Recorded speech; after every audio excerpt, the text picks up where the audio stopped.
రేపే 16 శ్రీకృష్ణాష్టమి ఎంతో పవిత్రమైనటువంటి రోజు. అంటే శ్రీకృష్ణుడు జన్మించినటువంటి రోజును శ్రీకృష్ణాష్టమిగా మనమందరం కూడా జరుపుకుంటూ ఉంటామన్నమాట. హిందువుల సాంప్రదాయంలో శ్రీకృష్ణాష్టమిని ఎంతో ప్రత్యేకంగా జరుపుకుంటూ ఉంటారనమాట. ఆ చిన్ని కృష్ణుడు పుట్టినటువంటి రోజు కాబట్టి ఈ రోజు ఎంతో పవిత్రమైనది, ఎంతో శక్తివంతమైనది. కాబట్టి ఈ రోజున ఇంట్లో ఆడవారేంటంటే చక్కగా నియమనిష్టలతో పూజలు చేసుకుంటూ ఉంటారు. అలా చేసినప్పుడు మీకు ఆ పూజల యొక్క ప్రతిఫలం దక్కాలి అనంటే, మీరు తెలిసి తెలియక చాలామంది ఏంటంటే అన్నీ కరెక్ట్‌గా చేస్తారు. కానీ కూరల విషయంలో పొరపాటు పడుతూ ఉంటారనమాట. కాబట్టి ఈ రోజున పొరపాటున కూడా ఈ శ్రీకృష్ణాష్టమి రోజున ఇంట్లో ఆడవారు ఈ కూర వండకూడదు. అలాగే తినకూడదు. ఎందుకంటే ఇంట్లో ఆడవారు వండితే అందరూ కూడా తినాల్సినటువంటి పరిస్థితి అనేది వస్తుంది. కాబట్టి తెలిసి తెలియక ఈ కూరను వండటం వలన, తినటం వలన చేతిలో చిల్లిగవ్వ కూడా మిగలదు. అంతేకాకుండా 7 జన్మల దరిద్రం అనేది పట్టి పీడిస్తుంది. శ్రీకృష్ణుడి యొక్క ఆగ్రహానికి గురవుతారనమాట. మామూలుగా మాంసాహారం తినకూడదు అన్న విషయం అందరికీ తెలిసిందేనండి. కానీ కూరగాయల్లో కూడా అంటే శాకాహారంలో కూడా కొన్ని రకాలైనటువంటి కూరగాయలు ఇలాంటి ప్రత్యేకమైనటువంటి రోజుల్లో వండకూడదు, తినకూడదు అని చెప్పేసి శాస్త్రాల్లో చెప్పటం అనేది జరుగుతుందనమాట. పండగంటే ఎంతో ఆర్భాటంగా ఇంట్లో ఆడవారు ఏంటంటే వంటగదిలోకి వెళ్ళి ఎన్నో రకాలైనటువంటి వంటలు చేస్తూ ఉంటారు. అలా చేసే క్రమంలో తెలిసి తెలియక కొన్ని కూరలు వండటం వల్ల ఏంటంటే ఆ చేసినదంతా కూడా ఉపయోగం లేకుండా పోతుంది. అంటే చేసే పూజలు, పరిహారాలు అవ్వచ్చు, నోములు అవ్వచ్చు, ఇలాంటివన్నీ కూడా వృధా అయిపోతాయి అన్నమాట. ప్రతిఫలం లేనప్పుడు ఎంత చేసినా కూడా లాభం ఉండదు కదా. కాబట్టి అలాంటి పొరపాటు అనేది చేయకుండా ఉండాలి అనంటే ఈ కూరను వండకుండా తినకుండా చూడండి. ఇలా చేయటం వలన మీకు బాగా కలిసి వస్తుందన్నమాట. అలాగే తినాల్సిన కూర కూడా ఉంది. అది కూడా వీడియో ఎక్కడా స్కిప్ చేయకుండా చివరి వరకు వింటే మీకు అన్నీ కూడా చక్కగా అర్థమవుతాయి. అలాగే వీడియోకి ఒక లైక్ ఇచ్చి సపోర్ట్ చేయండి. రేపు 16వ తారీఖు అంటే మనకు శ్రావణ శనివారం రోజున శ్రీకృష్ణాష్టమి పండుగ అనేది వచ్చిందనమాట. ఇది చాలా పవిత్రమైన రోజు. పిల్లలకి, పెద్దలకి అందరికీ కూడా ఎంతో ఇష్టమైనటువంటి రోజు అనమాట. శ్రీకృష్ణుడు శ్రావణ బహుళ అష్టమి రోజున దేవకి వసుదేవులకు అష్టమ తిథి రోజున అష్టమ సంతానంగా జన్మించాడనమాట. అంటే ఆ చిన్ని కృష్ణుడిని చక్కగా ఇంట్లో అందరూ కూడా పూజించుకుంటూ ఉంటారనమాట. కృష్ణుడి యొక్క భక్తులు కూడా చాలామంది ఉన్నారండి. అంటే విడిగా ఎప్పుడూ కూడా కృష్ణుడి యొక్క నామాన్ని తలుచుకుంటూ చక్కగా కృష్ణుడికి పూజలు చేసుకుంటూ ఎంతమందో కూడా ఆ యొక్క సేవలో మునిగిపోయిన వారు కూడా చాలామంది ఉన్నారనమాట. ఎందుకంటే గోపాలుడు చాలా అందమైనటువంటి వారు. అలాగే 16,000 మంది గోపికల యొక్క మనసును దోచుకున్నటువంటి ఆ వెన్న దొంగ అంటే ప్రతి ఒక్కరికి కూడా ఇష్టమేనమాట. ప్రతి తల్లి కూడా ఇలాంటి కొడుకు ఉండాలని చెప్పి కోరుకుంటూ ఉంటుంది. అలాగే ప్రతి ఆడపిల్ల కూడా కృష్ణుడు లాంటి భర్త అంటే అలా మంచి మనస్తత్వం కలిగినటువంటి వ్యక్తి భర్తగా రావాలని చెప్పి ప్రతి ఆడపిల్ల కూడా కోరుకుంటూ ఉంటుందన్నమాట. ఇలా అలాగే చిన్న పిల్లల యొక్క అల్లరి అంటే మన ఇంట్లో ఎవరైతే మగపిల్లలు ఉంటారో అలాంటి మగపిల్లలను చూసినప్పుడు కూడా మనకు చక్కగా కృష్ణుడే గుర్తొస్తాడనమాట. కాబట్టి ఈ రోజున పొరపాటును కూడా పిల్లలు అల్లరి చేసినా కూడా ఒక్క దెబ్బ కూడా వేయకూడదు. అలా కొడితే ఏంటంటే కృష్ణుడి యొక్క ఆగ్రహానికి గురవుతారు. కృష్ణుడికి ఏంటంటే వెన్న అంటే చాలా ఇష్టం అనమాట. వెన్న దొంగ అనే పేరు కూడా ఉందన్నమాట. కాబట్టి ఈ రోజున చక్కగా మీరింట్లో పూజ చేసుకున్నప్పుడు మీరు నైవేద్యాల కోసం ఏమి చేయగలిగినా చేయలేకపోయినా ఆ కృష్ణుడికి ఇష్టమైనటువంటి వెన్న కావచ్చు, లేదా పాల మీద మేగడ ఉంటుంది కదండి, అది, నెయ్యి, ఇలాంటివన్నీ కూడా చిన్ని కృష్ణుడికి ఎంతో ఇష్టం అనమాట. అలాగే గడ్డ పెరుగన్నా కూడా చాలా ఇష్టం అనమాట. కాబట్టి ఇలాంటి పదార్థాలతో చేసినటువంటి నైవేద్యాలను మీరు చక్కగా స్వామివారికి ప్రసాదంగా పెట్టుకోవచ్చు. అంటే శక్తికి తగ్గట్లుగా చాలామంది ఎన్నో రకాలుగా చేస్తూ ఉంటారు. కానీ శక్తి లేని వాళ్ళు కూడా ఉంటారు. కాబట్టి అలాంటి వారు ఇలా వీటిట్లో ఏదైనా సరే ముఖ్యమైనది మీరు నైవేద్యంగా పెట్టుకోవచ్చు అనమాట. అలాగే పిల్లలకు కూడా వెన్నను చక్కగా పిల్లలకు వేడి వేడి అన్నంలో వేసి మగపిల్లలు అవ్వచ్చు, ఆడపిల్లలు అవ్వచ్చు, అన్నంలో పెడితే ఆ వెన్న వల్ల ఏంటంటే పిల్లలకి మంచిగా బలం అనేది వస్తుందన్నమాట. పిల్లలు కూడా చక్కగా కృష్ణుడిలాగా చాలా బలంగా, తెలివిగా, దృఢంగా ఉండటానికి అవకాశం అనేది ఉంటుంది. ఎందుకంటే మగపిల్లలను చాలామంది కూడా తల్లులు అమితంగా ప్రేమిస్తూ ఉంటారనమాట. కాబట్టి అలాంటి మీ బిడ్డలు ఏంటంటే మంచిగా ఎదగటానికి ఈ వెన్న, పాలు ఇలాంటివి, పెరుగు చాలా మంచి పౌష్టికాహారాలుగా ఉపయోగపడతాయన్నమాట. ఇక ఈ రోజున ఏంటంటే చక్కగా ఉదయాన్నే లేచి ఇంటిని వాకిలిని శుభ్రం చేసుకొని గుమ్మం బయట కూడా చక్కగా ముగ్గు వేసుకొని పసుపు కుంకుమలు చల్లుకోవటము, గడపకు పసుపు రాసుకోవటము, తోరణాలు కట్టుకోవటము, ఇంటిని శుభ్రం చేసుకొని చక్కగా కాస్త రాళ్ళ ఉప్పు వేసేసి నీటిలో ఇల్లును తుడుచుకోండి. ఆ మురికి నీటిని బయట పోసేస్తే మన ఇంట్లో ఉన్న చెడంతా కూడా ఆ రూపంలో వెళ్ళిపోతుందనమాట. ఇంట్లో చక్కగా ఆడవారు ఏంటంటే స్థల స్నానం చేసేసి కృష్ణుడి ముందల దీపం వెలిగించండి. మీ శక్తికి తగ్గట్లుగా మనం ఇంతకుముందు చెప్పుకున్నటువంటి నైవేద్యాలను సమర్పించి మీరు దీపం వెలిగించండి. ఇంకా మీకు శక్తి ఉండి చేసుకోవాలి అని అనుకుంటే ఆ నైవేద్యాలను కూడా నేను చెప్తాను. చక్కగా మీరు అలా చేసేసుకోండి. అలాగా మీ ఇంట్లో ఇల్లాలు ఏంటంటే చక్కగా తలస్నానం చేసేసి పసుపు రంగు చీర కానీ లేదా ఆరెంజ్ కలర్ చీర కానీ ఆకుపచ్చ రంగు బట్టలు కానీ వేసుకొని ఇంట్లో దీపారాధన చేసుకోవాలి. ఈ రోజున ఎట్టి పరిస్థితుల్లో కూడా నలుపు రంగు, బ్లూ రంగు, నీలి రంగు ఇలాంటి బట్టలు ధరించకూడదనమాట. అలాగే ఆ బట్టలకు కూడా అంచు ఉన్నటువంటి బట్టలు కట్టుకోండి. అంటే కొంతమంది పిల్లలు కూడా పెళ్లి కాని వారైనా సరే చున్నీల రూపంలో కానీ, బ్లౌజుల రూపంలో కానీ, ఇలాగ మగవారైతే ప్యాంట్లు కానీ, షర్ట్లు కానీ ఇలా ఏ రూపంలో కూడా నలుపు రంగు బట్టలు ధరించొద్దు. అలా ధరిస్తే ఏంటంటే ఆ రూపంలో కూడా మీకు సమస్యలు వచ్చే అవకాశం అనేది ఉంటుందన్నమాట. కాబట్టి ఇలాంటి చిన్న నియమాలు మీకు బాగా ఉపయోగపడతాయి. అయితే మనకు శనివారంతో కూడుకొని వచ్చింది కాబట్టి ఈ శ్రీకృష్ణాష్టమి రోజున తోటకూర అనేది పొరపాటున కూడా తినకూడదనమాట. తోటకూర గనక మీరు ఈ శ్రీకృష్ణాష్టమి పండుగ రోజున గనక తింటే అష్ట కష్టాల పాలైపోతారు, అప్పుల పాలైపోతారు, దరిద్రం అనేది పట్టి పీడిస్తుందనమాట. తోటకూరను ఏంటంటే శనివారం రోజున శనిగా భావించి చాలామంది వండుకోరు కూడా. కాబట్టి పప్పు రూపంలో కానీ, పులుసు రూపంలో కానీ, కూర రూపంలో కానీ తోటకూర వండొద్దు, తినొద్దు. అలాగే నల్ల నువ్వులను కూడా మనకి ఈ శనివారం రోజున శ్రీకృష్ణాష్టమి పండుగ రోజున ఎట్టి పరిస్థితుల్లో కూడా వండొద్దు, తినొద్దు.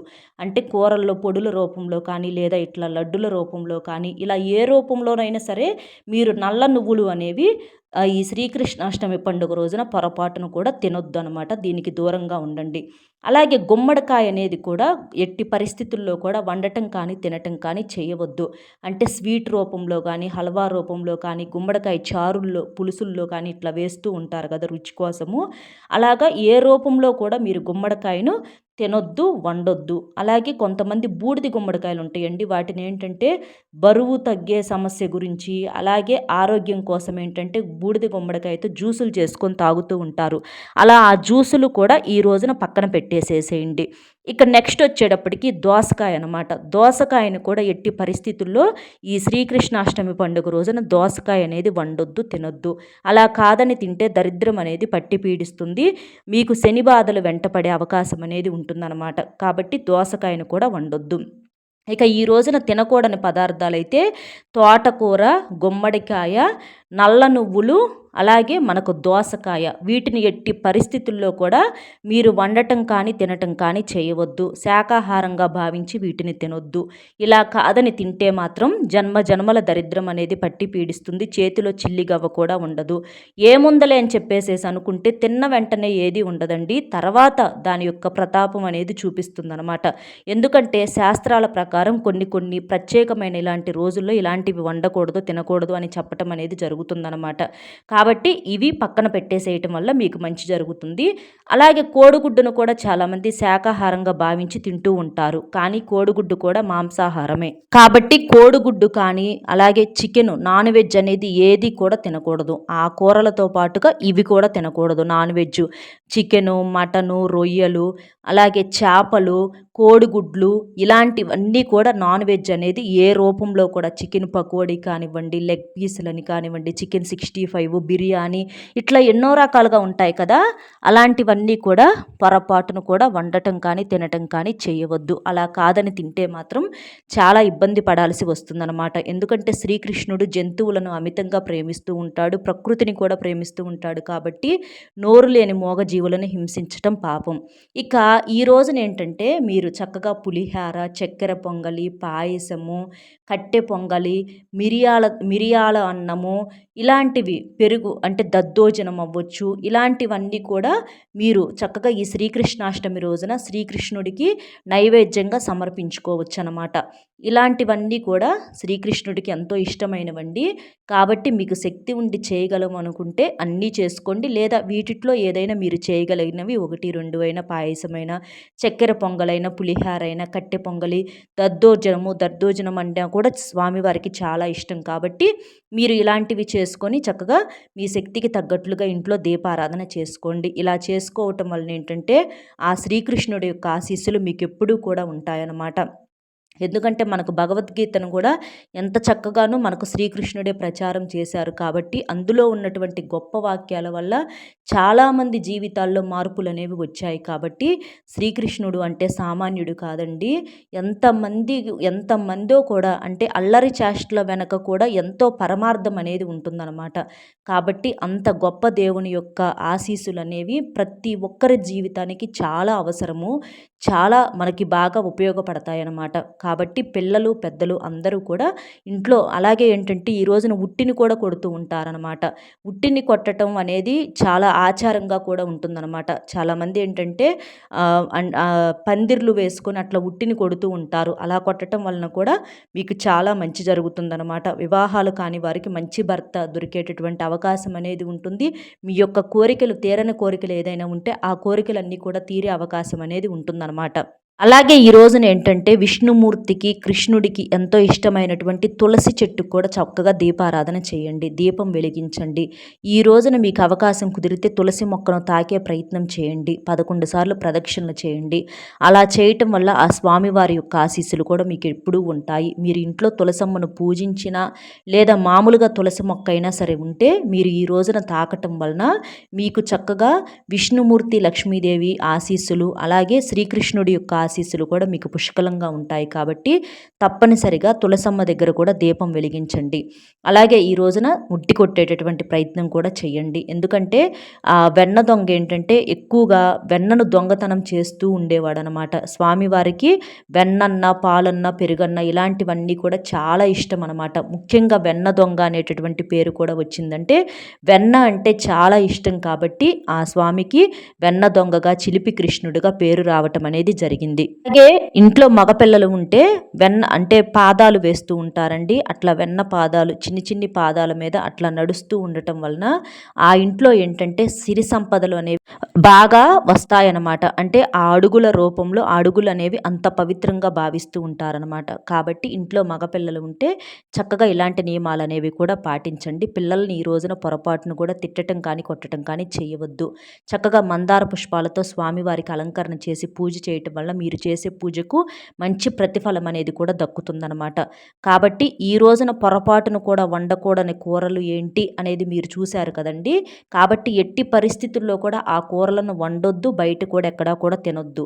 అలాగే చేయాల్సినవి తినాల్సినవి ఏంటి కూడా అలాగే శ్రీకృష్ణుడికి ఇష్టమైనటువంటివి ఏంటి, మీరు తినాల్సినటువంటివి ఏంటి, నైవేద్యాలు ఏంటివి అనేవి కూడా మొత్తం కూడా వీడియోలో చెప్పడం అనేది జరిగింది. కాబట్టి మీకు అర్థం కాకపోతే ఇంకొకసారి వీడియో విని చక్కగా చెప్పినట్లుగా మీరు చేయటం వలన ఈ శ్రీకృష్ణుడి యొక్క ఆశీస్సులు కృష్ణాష్టమి రోజున మీకు చక్కగా ఉంటాయి. మీరు ఎన్ని సంవత్సరాలైనా సరే ఇలా ఈ పండుగను జరుపుకుంటారని చెప్పి మనస్ఫూర్తిగా కోరుకుంటున్నాను.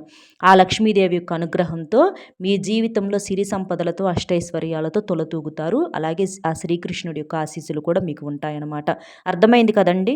ఈ శ్రీకృష్ణాష్టమి రోజున తినకూడని కూరలేంటి, తినాల్సినవి ఏంటి అనేది వీడియో నచ్చితే ఒక్క లైక్ ఇచ్చి సపోర్ట్ చేయండి. అలాగే మీరు లైక్ చేసినప్పుడు కింద కామెంట్స్ దగ్గర హైప్ అనేటటువంటి బటన్ యాక్టివ్ అవుతుందన్నమాట.